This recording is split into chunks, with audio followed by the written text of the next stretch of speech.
All right, with his thoughts on Ukraine, we'll bring in Congressman Austin Scott of Georgia. Congressman, good to see you, and thanks so much for coming on. If I can start with Ukraine, Russia, Vladimir Putin, if we can. I'll show you this. The Washington Post writing, Ukraine claiming it has retaken a key town outside of Kyiv as defenses hold against fierce Russian onslaught. I'm just curious to know your thoughts on this, as aid is set to be delivered to this region. Reportedly hasn't gotten there in full just yet, and we're talking about the ammunition that is set to be in that $800 million aid package that was passed. And yet Ukrainian forces somehow still pushing back on Putin's Russian forces. Your thoughts on that? Yeah, hey, the Ukraine belongs to Ukrainians, and they don't want the Russians to take it from them. So they're defending their home just the way Americans would, and I'm glad that we've given them some of the weapons that we have. I wish that we had given them harpoon systems and others to defend themselves from the sea. You can see that the Russians are using ships a long way away to hit them with missiles, and they're not just hitting them from the air, but they're hitting them from the sea. And so I wake up every morning thankful that the Ukrainians are fighting as hard as they have, and I hope that China is watching, because if China decides to move on Taiwan, I think the Taiwanese will fight as well. And as Russia has plans to move into other countries like Georgia and Moldova, I expect those other countries will fight just as well. So nobody expected Russia or Vladimir Putin to stop with Ukraine, and I'm just very thankful from the world standpoint that the Ukrainians have had the will and the guts to fight. And let's keep getting them the weapon systems they need to defend their country. Yeah, Congressman, President Biden is heading to Europe today. In fact, happening right now as he steps aboard Air Force One, turning around, saluting now, and then boarding the plane here.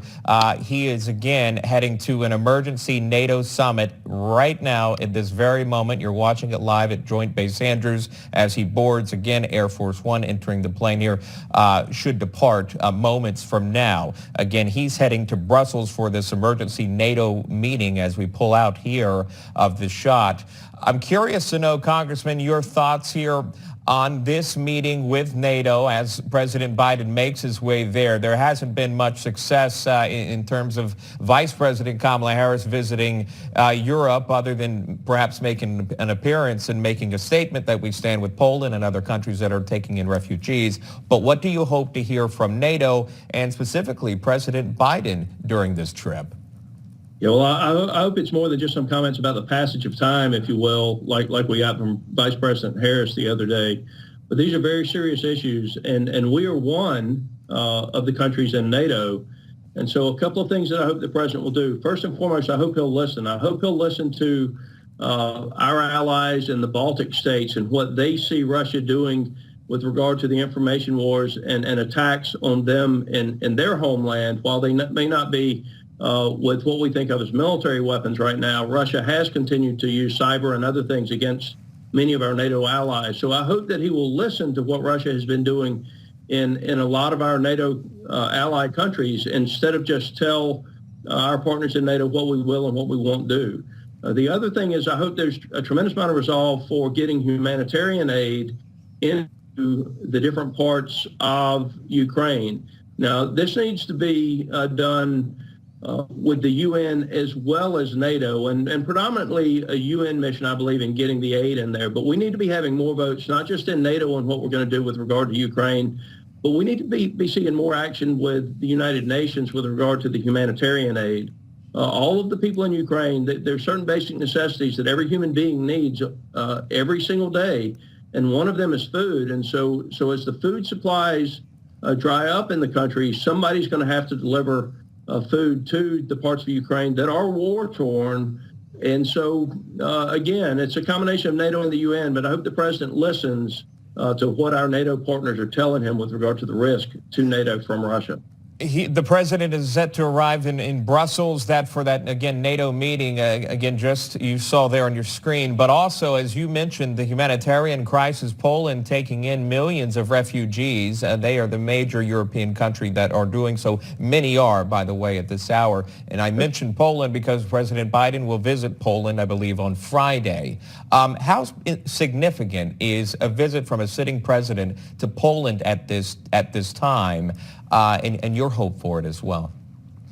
Well, I think it's good. I'm glad he's going. I think it shows the resolve of of our country is a little stronger than it has been projected internationally lately. And so I'm glad that he's going to Poland. I'm glad that he is personally going to visit NATO. And again, I hope that he will take into account and listen to the people that he meets with on the ground about the humanitarian aid that is needed, and then not only press with NATO to make sure that we're delivering anything and everything that we can to the people of Ukraine, but we also have to be pressing at the UN with regard to what we're going to do for food supplies and humanitarian aid, and not just in the Ukraine, but around the world, because don't forget, Ukraine puts 50 million metric tons of corn and wheat into the export markets, and they're the largest supplier of the UN World Food Program in many commodities. So we're very concerned about what happens with our low-income countries around the world, and candidly, famine and starvation. I want to pivot over, if I can, to the Supreme Court nominee Ketanji Brown Jackson in her day 3 of the confirmation hearing. I'm sure you've been paying attention to it. There is a lot that has been questioned of her, specifically by Republicans really pushing against her soft on crime stance, specifically about cases involving child pornography and how that was delivered. And in fact, one of those instances was Senator Hawley, I believe. Here's that. United States versus Cooper. There, the defendant possessed dozens of images of child pornography and distributed dozens of images of child pornography, possessed over 600. The federal guidelines recommended 151 to 188 months in prison. That's a long time. The prosecutor recommended 72 months. Judge Jackson gave the defendant 60 months, which was the lowest sentence permitted by the law. Congressman, does her past sentencing record, does that trouble you at all? What are your thoughts when you watch the line of questioning, but also the answers that are given by Judge Jackson? Yeah, so first, I'm glad that Republican senators are being significantly more respectful in their line of questioning than Democratic senators and activists were against Brett Kavanaugh and Amy Coney Barrett. This is a serious issue. This is a lifetime appointment to the Supreme Court. And the individual sentencing aspect of it concerns me, but I'll just be honest with you. What's more concerning is the refusal to answer the definition of what a woman is. That's just baffling to me. I've got a wife. I've got a little girl. I mean, that's a pretty simple question to answer. And the fact that you would give somebody a lifetime appointment to the Supreme Court that can't answer what is the definition of a woman, I think that's even more concerning to me than the sentencing-related issues. Yeah, I believe that was Senator Marsha Blackburn, if I'm not mistaken, that asked her if she could define a woman. The quote was, "I can't." We'll leave it right there. Congressman Austin Scott joining us live. Congressman, good to see you, and thank you for your time. Hey, good to see you, too. Absolutely. Thanks, Sean.